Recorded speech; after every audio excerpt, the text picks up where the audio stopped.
اعوذ باللہ من الشیطان الرجیم بسم اللہ الرحمن الرحیم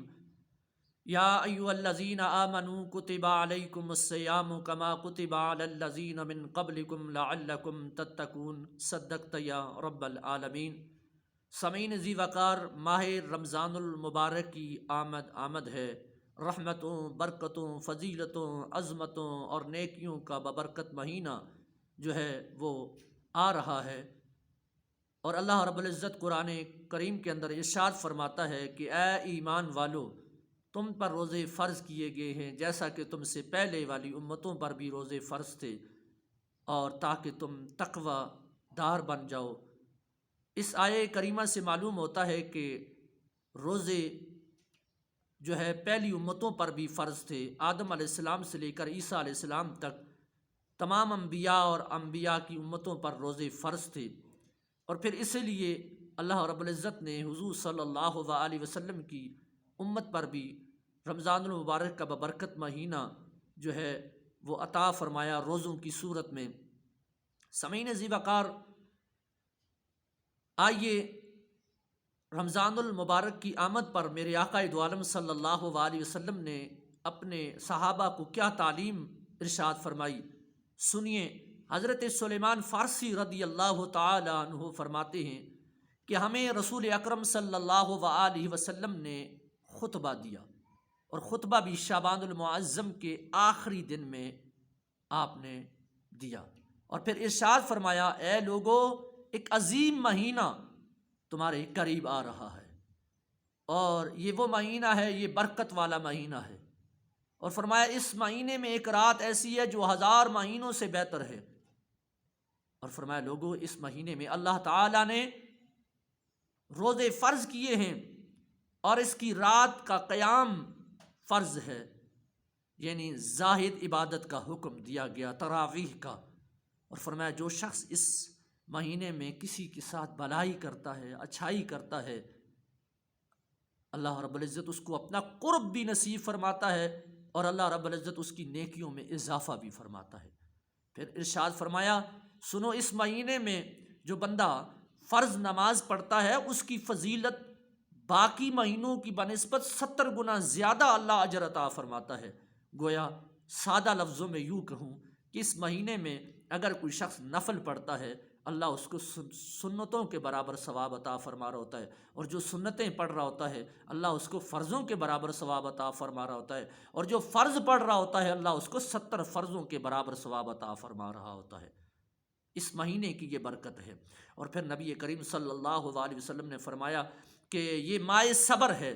اور صبر کا ثواب جنت ہے، اور فرمایا یہ مہینہ ماہ مواسات کا ہے، یعنی مسلمان کے ساتھ ہمدردی کا مہینہ ہے، خیر خواہی کا مہینہ ہے، اور فرمایا اس مہینے میں مومن کا رزق اللہ بڑھا دیتا ہے۔ فرمایا جس شخص نے روزے دار کا روزہ افطار کروایا اللہ اس کے گناہوں کو بخش دے گا، اور فرمایا اسے اللہ آگ سے بھی آزاد کر دے گا۔ گویا روزہ افطار کروانے کی فضیلت بیان ہو رہی ہے، اور فرمایا سنو کہ اگر تم میں کوئی روزہ افطار کروانے کی طاقت نہیں رکھتا تو ایک گھونٹ دودھ سے ہی روزہ افطار کروا دو، اور اگر اس کی طاقت بھی نہیں رکھتے تو ایک کھجور سے روزہ افطار کروا دو، اور اگر اس کی طاقت بھی نہیں رکھتے تو پانی کے ایک گھونٹ سے ہی روزہ افطار کروا دو، تب بھی اللہ اتنا ہی ثواب عطا فرمائے گا جتنا روزہ افطار کروانے کا ایک ثواب ہوتا ہے۔ یعنی روزہ رکھنے والے نے جو روزہ رکھا جتنا ثواب اس روزے رکھنے والے کو مل رہا ہے، پھر شام کے وقت جو روزہ افطار کروا رہا ہوتا ہے اللہ اس کو بھی اتنا ہی ثواب عطا فرما رہا ہوتا ہے۔ اللہ اکبر۔ اللہ کے نبی صلی اللہ علیہ وسلم نے فرمایا کہ سنو، اگر تم سیر ہو کے کسی کو روزہ افطار کرواؤ گے، یعنی سیری اور افطاری بھی کرواؤ گے اور رج کے کرواؤ گے، یوں سمجھے، تو پھر اس کا ثواب یہ ہے کہ جب کل حوض کوثر پر آؤ گے تو وہ جام پہ لاؤں گا کہ پھر جب جنت میں جاؤ گے تو کبھی تمہیں پیاس نہیں لگے گی۔ اور پھر میرے آقا دو عالم صلی اللہ علیہ وسلم نے فرمایا رمضان المبارک کا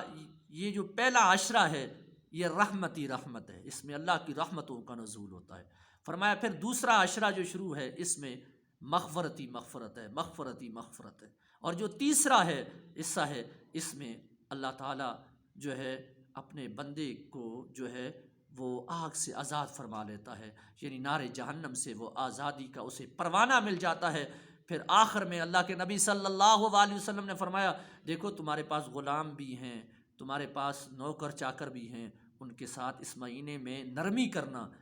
انہوں نے بھی روزہ رکھا ہوا ہے، نرمی کرنا، آسانی کرنا، اگر تم ایسا کرو گے تو پتہ ہے اس کا بدلہ کیا ہے؟ فرمایا اس کا بدلہ یہ ہے کہ اللہ تمہارے گناہوں کو بھی معاف فرما لے گا اور تمہیں آگ سے بھی اللہ رب العزت آزاد فرمائے گا۔ تو ہمیں حضور کے صلی اللہ علیہ وسلم کے اس خطبے سے یہ معلوم ہوا کہ رمضان خیر خائی کا مہینہ ہے، رمضان صبر کا مہینہ ہے، رمضان ہمدردی کا مہینہ ہے، رمضان جو ہے وہ روزہ رکھنے کا مہینہ ہے، رمضان المبارک میں ذکر و اذکار کا مہینہ ہے، رمضان المبارک کثرت کے ساتھ اللہ کی عبادت کرنے کا مہینہ ہے، رمضان المبارک میں اللہ رب العزت کے لیے جو ہے بس اپنے آپ کو وقف کرنے کا مہینہ ہے۔ صحابہ اکرام رضوان اللہ علیہم اجمعین جب رمضان المبارک کا چاند نظر آتا تھا تو پھر سارے کام کاج کو چھوڑ کر وہ مسجدوں میں چلے جاتے تھے اور روزہ رکھتے تھے، ذکر و اذکار کرتے تھے، قرآن کی تلاوت کرتے تھے اور تسبیحات میں لگے رہتے تھے، پورا رمضان وہ اعتکاف میں بھی بیٹھ جاتے تھے۔ تو اس لیے کثرت کے ساتھ اس مہینے میں اللہ کا ذکر کریں، اللہ کی عبادت کریں۔ اللہ سے دعا ہے اللہ تعالیٰ آنے والا رمضان المبارک کا ببرکت مہینہ ہے، اس کی رحمتیں، برکتیں، عظمتیں، فضیلتیں ہم سب کو نصیب فرمائے۔ وما توفیقی الا باللہ العلی العظیم۔